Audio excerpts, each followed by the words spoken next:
Every few years, there is a new buzzword in the technology space that is on everybody's lips, everybody's tongue. Everybody wants to talk about this new kind of technology that's going to completely change everything in that space. A few years ago, everybody wanted to talk about cloud. Everybody talked about cloud computing, cloud servers, enterprise cloud, cloud. Everybody had a cloud service or a cloud-based application. That was the future. Everybody imagined a future where everything was cloud, whatever the hell that means. And now the latest buzzword in the tech space is AI, artificial intelligence, and especially because of ChatGPT. Now, I actually haven't tried out ChatGPT, but essentially what it is, it's an interface where you ask it questions or you tell it to do things for you, like write a piece of code or write a poem, or if you want to ask it questions like look up something for me, give me a definition or something. You can think of it as like an interactive encyclopedia almost, right? Whatever it is you want to know, you can ask it and it will tell you. And that's kind of cool technology. I mean, I've got some opinions on this because there are some pros and cons to this kind of technology, but I haven't actually tried out ChatGPT yet. So I just signed up for an account and I'm actually going to log into ChatGPT and try it out for the first time on camera. And let's see what kind of questions it's able to respond to, and let's see what kind of answers it gives me.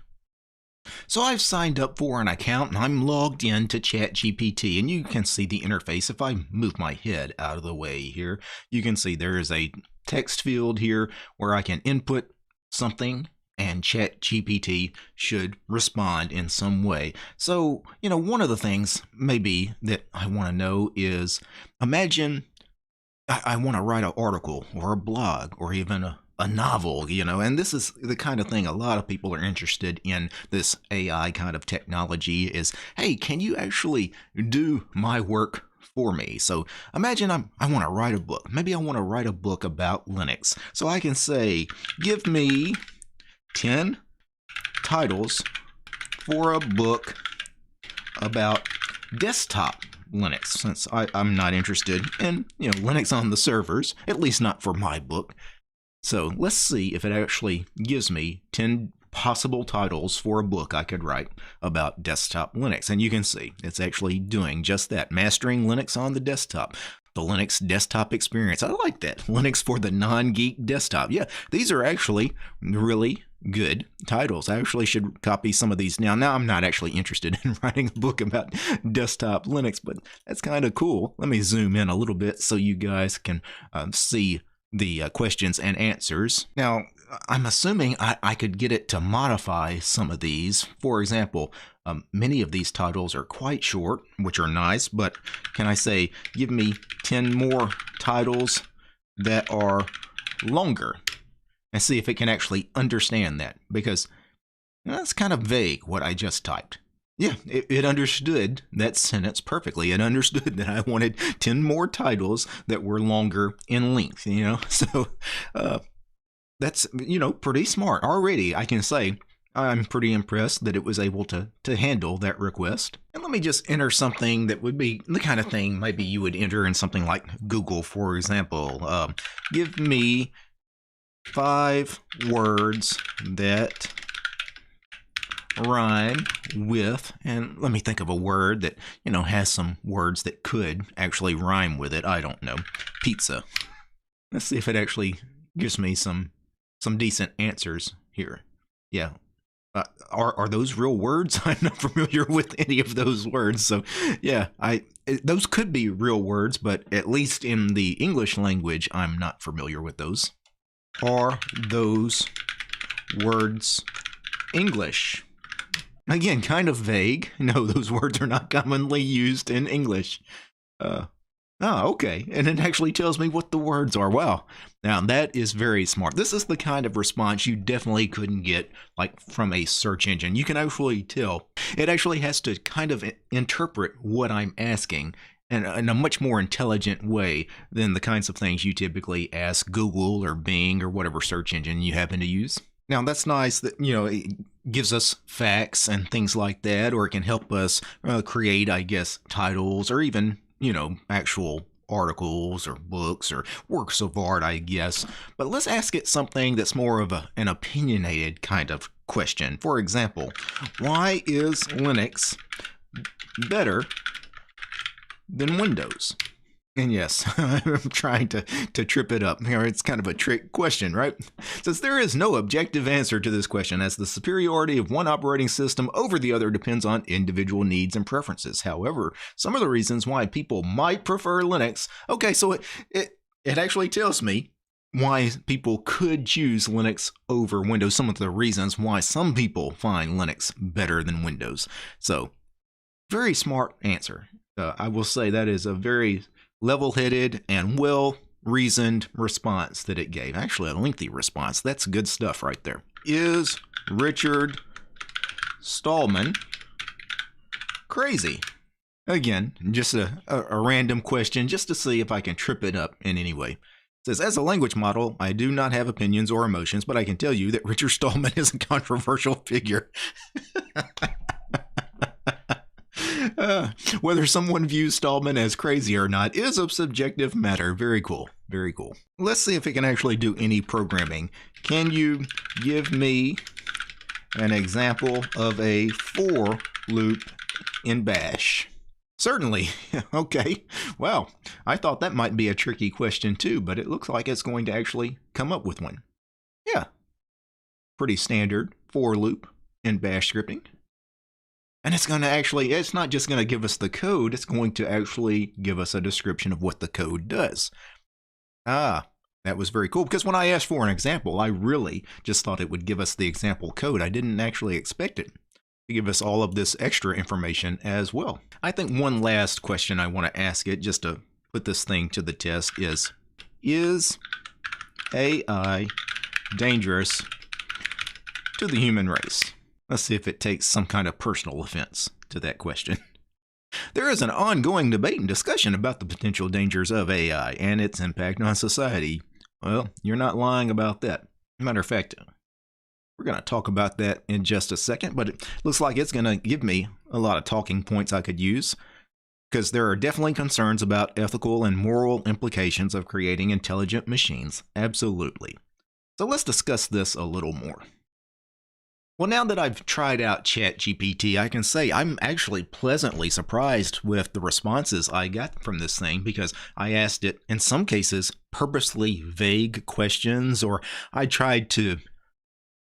Some of the questions were very leading, like I was trying to get certain responses, and it kind of figured that out, like, some of those subjective kind of questions, the AI was not going to fall for that. Also, the book titles and things like that, when I asked it for 10 book titles about desktop Linux, and it gave me 10 titles, and then I asked it to change the titles, make the titles longer, or I could have asked it anything, eliminate this word from the titles and give me 10 more titles. Like, you can really, fine tune some of these questions. You can keep modifying the questions.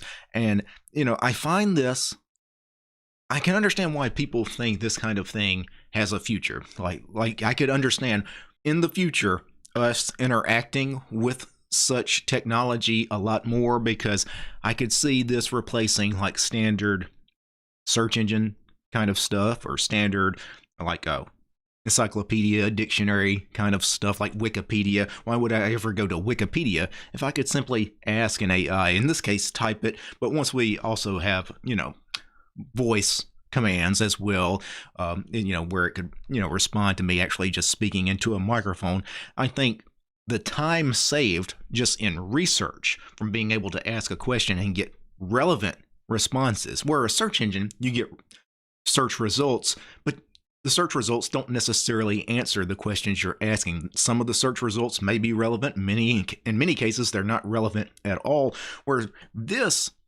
again, I think it would save so much time on that kind of thing. Now, should people be using AI to do like blog writing, article writing, essay writing, for those of you in school, dissertation writing? Should AI write a novel for you? Should you have AI just spit out a novel and you be able to throw your name on that as the author, right? And I think, and I understand why people think that that's kind of lame, because most of us are used to having to put in real work to do those kinds of tasks. And now, because you can kind of cheat the system, right? I don't have to do it. I'll just have the AI, write my next blog post. Well, you can do that. Will it have the same soul? Heart and soul, right? Because the human experience is a little different than a computer. A computer knows how people write. It can interpret all of the things that people have written in the past about a subject and kind of mimic what other people have written, their style and things like that. But at the end of the day, would an AI generated novel, for example, be as good as a novel written by a human being? I don't think so, because the human being an emotional being, we understand the words we write, how it will potentially impact the reader, where AI, of course, has no such faculties, no facility for understanding emotion. It can't be emotional. It can't say, well, this is a really touching, moving passage in this book. It wouldn't know, right? It just knows all of the stuff that's been written throughout history, every book that's ever been written. So, you give it some parameters and it'll spit out a similar book. But will it actually? I don't know. It's a tricky subject. I understand why a lot of people are really anti AI, anti ChatGPT. And again, there's some other ethical concerns with this. For example, when you start asking it political questions, ideological questions, religious questions, things like that, what kind of responses would this thing give? I think the danger in this kind of technology is that the creators of ChatGPT, in this case, but any of these AI tools, because there's others out there that are being developed as competitors to ChatGPT. ChatGPT, by the way, is proprietary, so I just want to put that out there, but there are going to be free and open source implications of this kind of AI stuff. There's already work on that. And we're going to have a lot of these competing AI tools, hopefully some free and open source ones, probably in the very near future. But what happens when the creator of this particular AI tool that you happen to be using, the creator decides they want the AI to always steer you in a certain political direction? Right? Or they want to censor certain things. And this would be a very serious issue, especially in certain countries. Think about the way Google has to censor its search results in a country like China, right? Would AI also have to censor its responses for the Chinese population, or, based on geolocation? If you are asking ChatGPT a question in China, would it give a different response to the question than it would to somebody asking it in the United States? And for me, I think ultimately these kinds of AI tools, they need to be able to be adapted by the user, right? I want my AI tool to understand who I am, my particular ideology and worldview. I want them, for example, if I ask the AI questions about free software versus proprietary software, it needs to know what kind of views I already have on the subject to give me appropriate answers, right? Because somebody like me, a free software zealot, asking questions about free software versus proprietary software, I'm going to want the AI to actually give me different kinds of answers than someone that was very heavily invested in the closed source proprietary world. Steve Ballmer, right, ex-CEO of Microsoft, if he's asking his AI questions about free software, proprietary software, he's probably going to want very different responses from his AI than what DT wants from my AI. Really, the biggest concerns with this are really censorship, which we've already talked about. Certainly certain nations are not going to like this particular kind of technology because they don't want free information to be freely available to everyone in the world, right? That's a very harmful and negative thing to certain kinds of governments and political systems. But also, even in, I guess, what we would consider the free world, censorship is a big deal. Because what if I ask the AI questions about really sensitive topics, such as certain, hate groups, or incest, rape, molestation, right? What if I talked about child slavery and, topics that are very dark and, the dark recesses of humanity?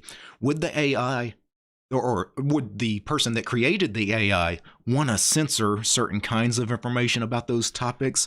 Or, it's a tricky thing, right? It's like, am I actually going to be able to ask the AI anything and get a response about anything? Or should the AI actually hold back a little bit? Like if I ask the AI how to build me a nuclear weapon, would it actually give me schematics, right? Well, I think if the information is freely out there, the information it's giving is freely out there on the web anyway, in books and on Wikipedia and things like that, it should just give me the information I asked for. But there are going to be some people, I know this because this is just the way the world works, there's going to be a certain segment of the population that will want AI to be very limited in the kinds of things that it will actually tell people. And ultimately, these tricky situations, they're just going to have to play out. We're just going to eventually have to see how all of this plays out, because as more and more millions of people play with tools like ChatGPT, and I can envision a world in a few years where these kinds of tools are like commonplace. Everything you do on your computer and your phone involves interacting with some kind of AI. We have to see how this plays out in real life, and in some cases we're going to have to see how some of this stuff gets settled in court. But honestly, I've got to say I'm a little surprised. I actually expected to hate this thing, and the few minutes I spent playing with ChatGPT, I got to say I'm going to play with it a little more, because it's pretty cool technology, and I can't wait until the free and open source community actually put something out there, because I think this kind of technology is too important to be locked up behind closed source proprietary licenses. Now, before I go, I need to thank a few special people. I need to thank Gabe, James, Maxim, Matt, Mehmet, Mitchell, Paul, Royal, Wes, Armor Dragon, Bash Potato, Chuck, Commander Ari, George, Lee, Methos, Nate, Jan, Paul, Peace, Arshan, Fedor, Polytech, Realities for Less, Red Profit, Roland, Tools, Devler, and Willie. These guys, they're my highest tiered patrons over on Patreon. Without these guys, this quick look at ChatGPT would not have been possible. The show is also brought to you by each and every one of these fine ladies and gentlemen. All these names you're seeing on the screen right now, these are all my supporters over on Patreon, because I don't have any corporate sponsors. I'm sponsored by you guys, the community. If you like my work and want to see more videos about Linux and free and open source software, not proprietary software like ChatGPT, subscribe to DistroTube over on Patreon. All right, guys. Peace. Hey, ChatGPT, why is Nano the worst text editor?